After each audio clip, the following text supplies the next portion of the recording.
Well, hello, my friends. Welcome back to the channel. Your friend David Valentin here.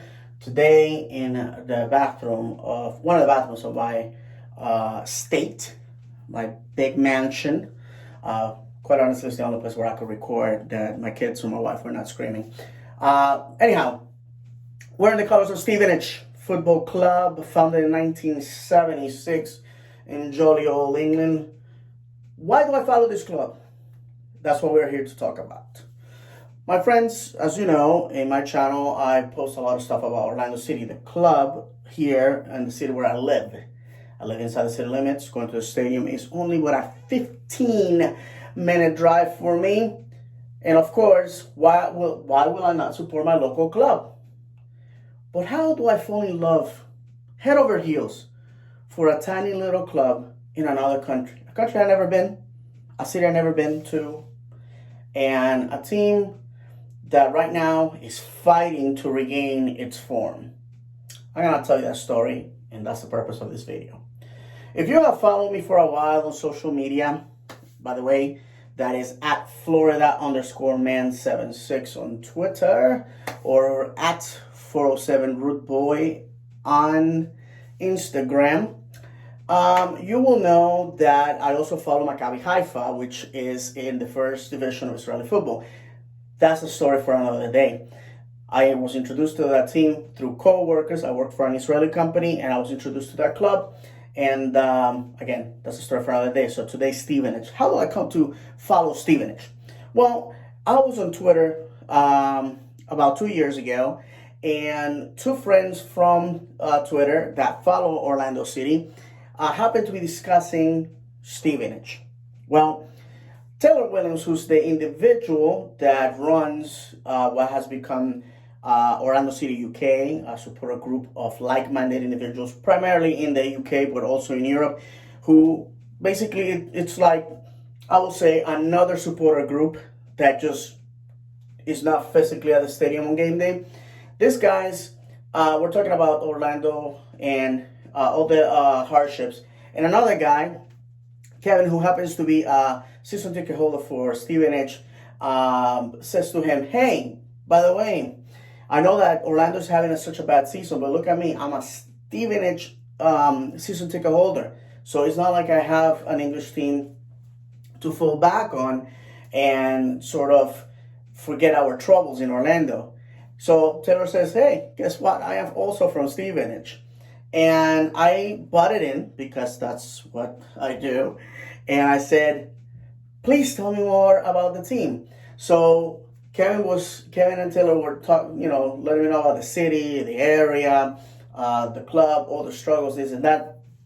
And I said at that moment, if you're going to be supporting my team, I'm going to be supporting your hometown team. I'm going to make it my own.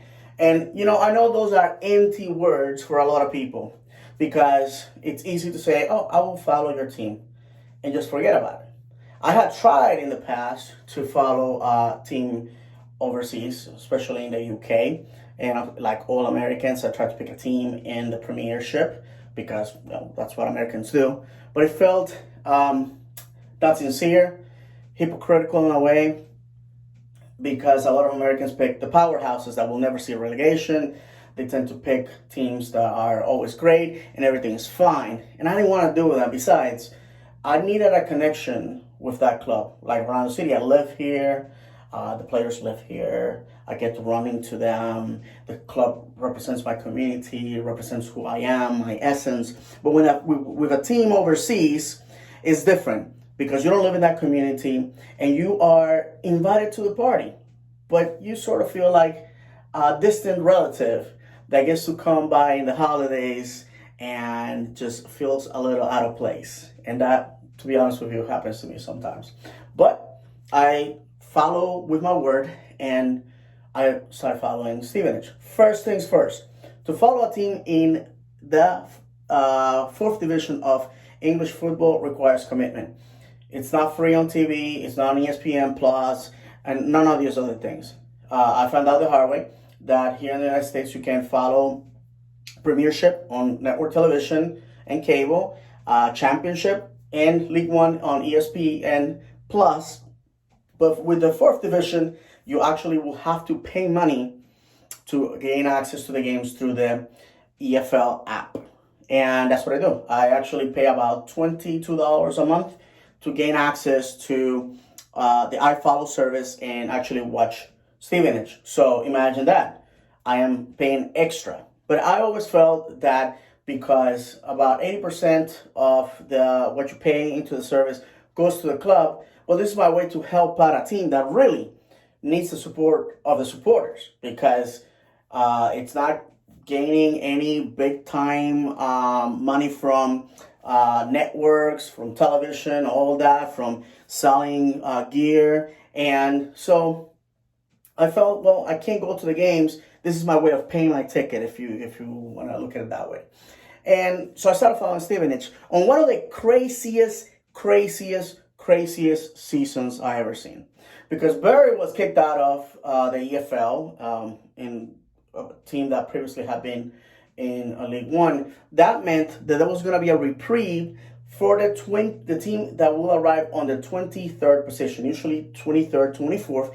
Those two teams that end up there are relegated to what is called the National League, non-league. Basically, these teams are, for us Americans, we'll consider them out of a professional realm of football.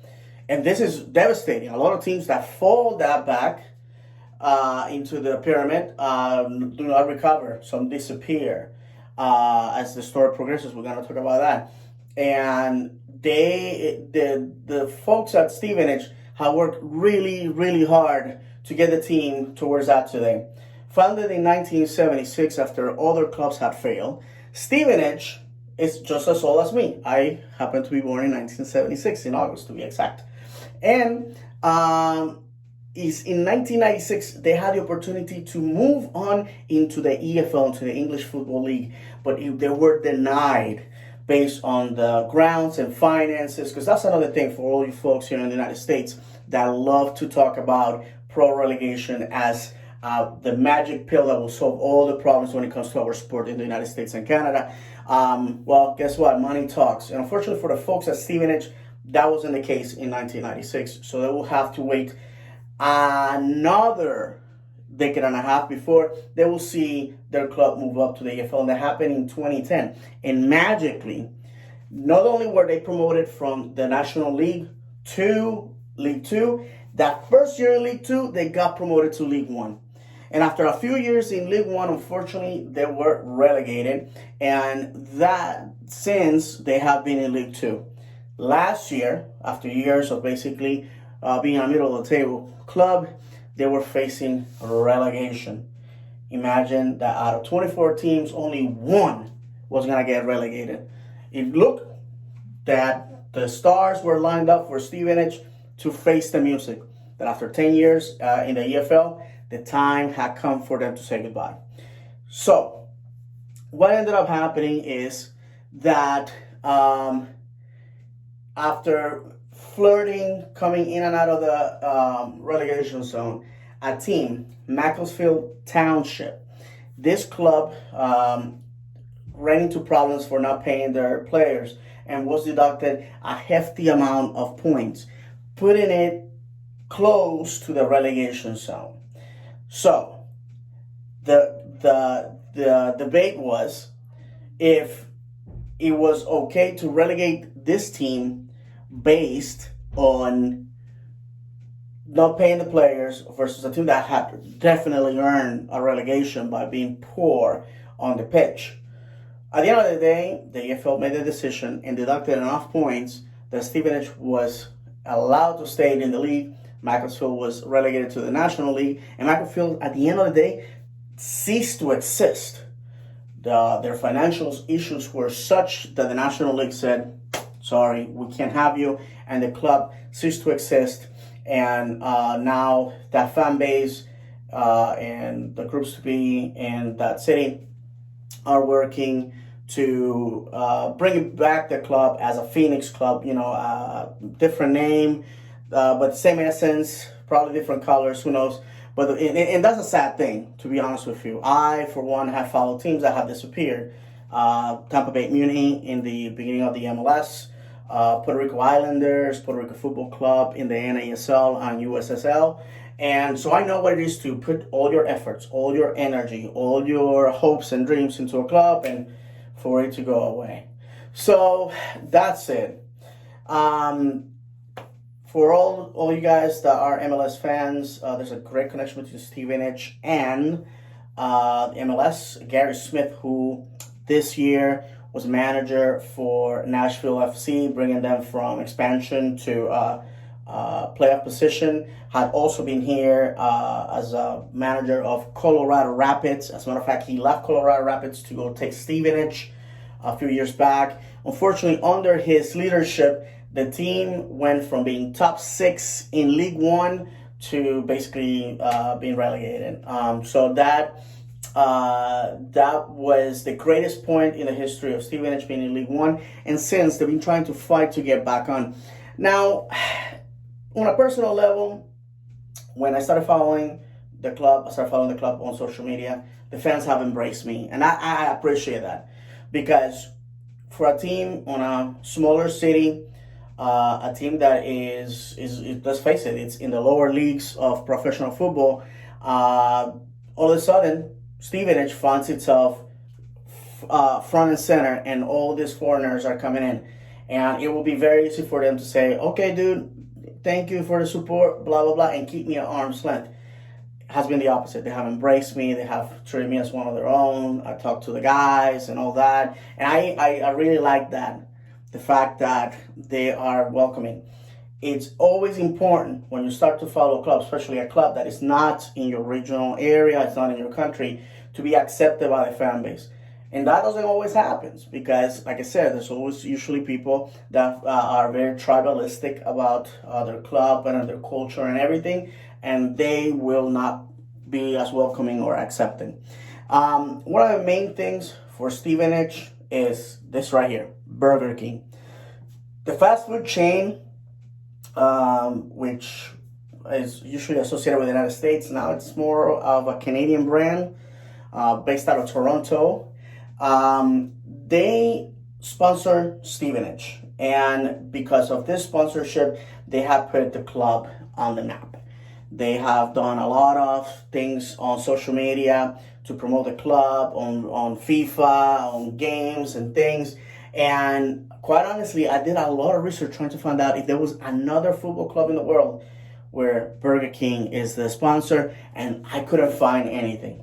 Recently, Stevenage, once again, is put on the map, on the world football map, because Burger King decided to sponsor their women's team, who did not have a shirt sponsor. And not only that, they changed the Burger King to a Burger Queen. And that was interesting. I'm told that all the Burger Kings in the UK, especially in Stevenage, changed their logo to Burger Queen. And as a matter of fact, here in Florida, in South Florida to be specific, some Burger Kings changed to Burger Queen and promoted the shirt for Stevenage. So that, to me, that's cool. That's a great that's when a great partnership happens between a club and the sponsor. The sponsor, it's getting a lot of publicity out of this, but at the same time, the club is gaining a foothold among other fans. So right now, Stevenage is coming out of a great cycle in their last games. Now that I talked to you guys, the Stevenage fell in cup competition against Swansea, who is a club that, if you follow world football, you probably have heard of, a team that past years was in the English Premier and has fallen to the Championship. In my opinion, Stevenage lost because obviously the gulf of talent between the two clubs, the two leagues, is so vast that unfortunately Stevenage was unable to win. But I like what I saw. I saw a team that was that's developing, that is finding a footing, that's finding an identity, and that it's fighting in order to once again become relevant.